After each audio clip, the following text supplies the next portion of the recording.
Professor, a informação que chegou agora também pelo portal G1 é de que o presidente Nicolás Maduro, e que bom que o senhor está aqui conosco para também poder falar um pouquinho sobre isso, vai ser julgado pela Justiça dos Estados Unidos em um tribunal de Nova York, anunciou neste sábado a Procuradora-Geral dos Estados Unidos, Pam Bondi. Diz aqui, Nicolás Maduro e sua esposa Cilia Flores foram indiciados no Distrito Sul de Nova York.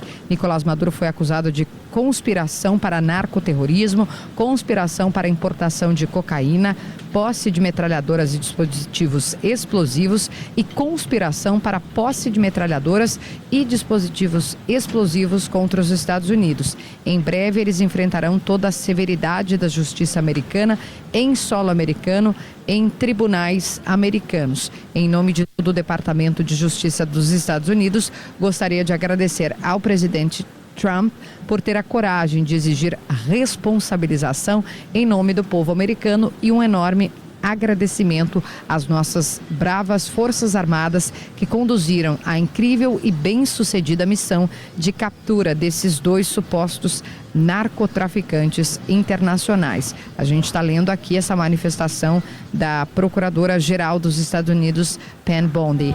Então vamos começar por aí, né, Thiago? A minha dúvida é, isso significa que eles estão em Nova York necessariamente para serem indiciados? Para poder ser julgado, indiciado e responder à justiça americana, professor?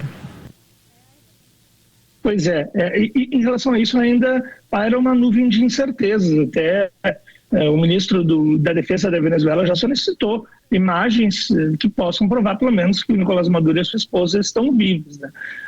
Mas a gente não tem como saber até o momento, só temos especulação. Agora eu queria só mencionar essa questão do narcoterrorismo porque ela é muito importante. Em primeiro lugar, não é a primeira vez que os Estados Unidos conduzem uma ação nesse sentido. No final dos anos 80, os Estados Unidos fizeram uma ação bem semelhante contra Manuel Noriega do Panamá, também acusado de narcotráfico, também levado aos Estados Unidos para ser julgado.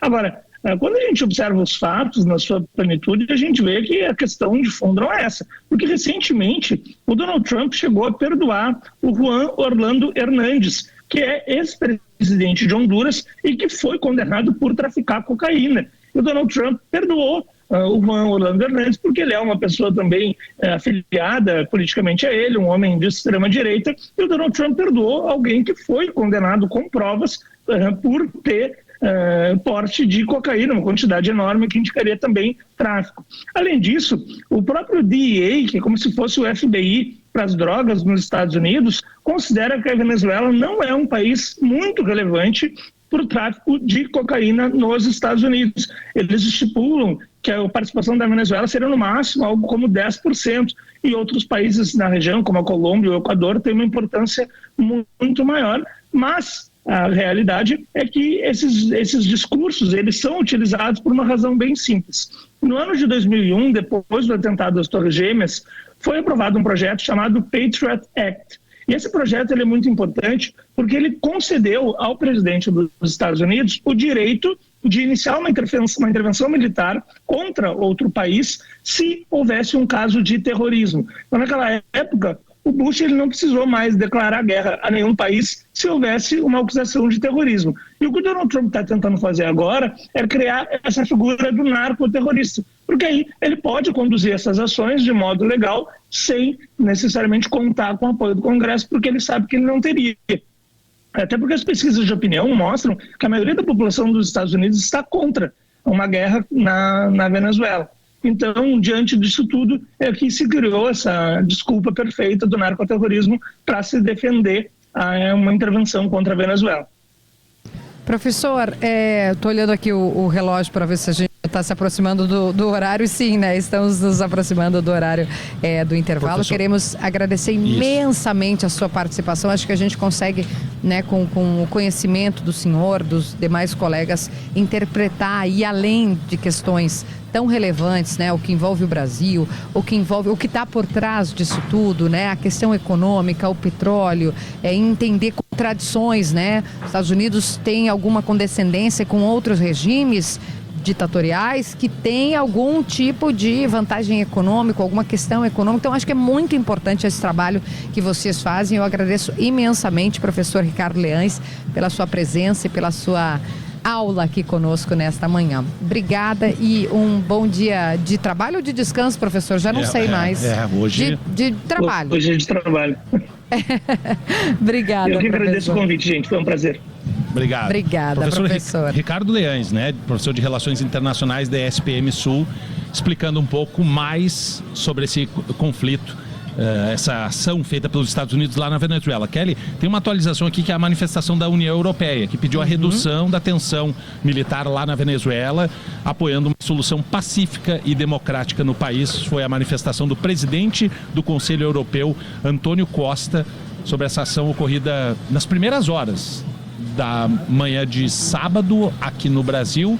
A gente começou a ver por volta das 5 da manhã, né, pra gente os aqui Estados Unidos entraram na Venezuela, retiraram Nicolás Maduro e a esposa, e a informação que a gente recebe agora é de que eles foram indiciados lá na corte de Nova York como narcotraficante, porte de metralhadora. Tu leste, né, Kelly, há pouco... Isso, a manifestação da procuradora Pam Bondi, que disse aqui que ele e a esposa Cília Flores foram indiciados no Distrito Sul de Nova York por acusações de conspiração para narcoterrorismo, conspiração para importação de cocaína, posse de metralhadoras e dispositivos explosivos e conspiração para posse de metralhadoras e dispositivos explosivos contra os Estados Unidos. Eu acho que, como é sábado, não sei se todo mundo está acompanhando o noticiário desde cedinho ou ligou o rádio agora, a gente mudou e virou a nossa programação para esse que é o fato do dia e já é o fato do ano de 26, que é o ataque dos Estados Unidos, que aconteceu na madrugada. Então foram cidades, além de Caracas, cidades venezuelanas bombardeadas, explosivos, ataques. Um dos nossos entrevistados contou aqui lá da Venezuela ter ouvido os barulhos, não se imaginava o que poderia ser, ainda que se estivesse na iminência de um ataque, por todos os sinais que o Trump e que os Estados Unidos davam, mas essas explosões aconteceram e depois a gente recebe a informação de que sim, os Estados Unidos, o Trump diz ter capturado Nicolás Maduro e a esposa dele. O paradeiro em si, a localidade, para onde ele foi levado, não se sabe, mas alguma pista vem desse comunicado de que será julgado nos Estados Unidos. Por isso é que o professor que entrou conosco, o professor Pontin, que entrou conosco no bloco anterior, ele disse, olha, para ele ser julgado pelos Estados Unidos, né, por autoridades, talvez esteja em algo que seja, né, da jurisprudência, vamos dizer assim, né, que esteja sob comando dos Estados Unidos. Guantánamo, por exemplo, foi onde ele citou. Enfim, a gente está acompanhando, e trazendo tem notícia toda a nova repercussão. que abrange o Brasil, viu, Kelly? Porque a fronteira do Brasil com a Venezuela é fechada. Foi fechada lá a gente conheceu muito essa cidade, né? Pacaraima, em Roraima. Tem imagens divulgadas pela Polícia Militar lá de Roraima que mostram viaturas e militares do Exército posicionados próximo ao marco onde ficam as bandeiras de Brasil e Venezuela, enquanto cones estão bloqueando o acesso. O Rodrigo Lopes está em deslocamento, começou já a viagem para a região para relatar, mas a informação que chega agora é de que a fronteira do Brasil com a Venezuela foi fechada após o ataque dos Estados Unidos, que capturou o presidente venezuelano Nicolás Maduro. Eu falei jurisdição, né? Eu corrigi aqui, mas a gente tem um áudio da vice-presidente da Venezuela, Delcy Rodrigues, que foi reproduzido inclusive pelas TVs estatais na Venezuela, que fala sobre desconhecer o paradeiro do Nicolás Maduro. A manifestação dela foi mais cedo, dizendo justamente, né, da preocupação de que eles não sabiam onde ele está e que não sabem, e pedindo uma prova de vida.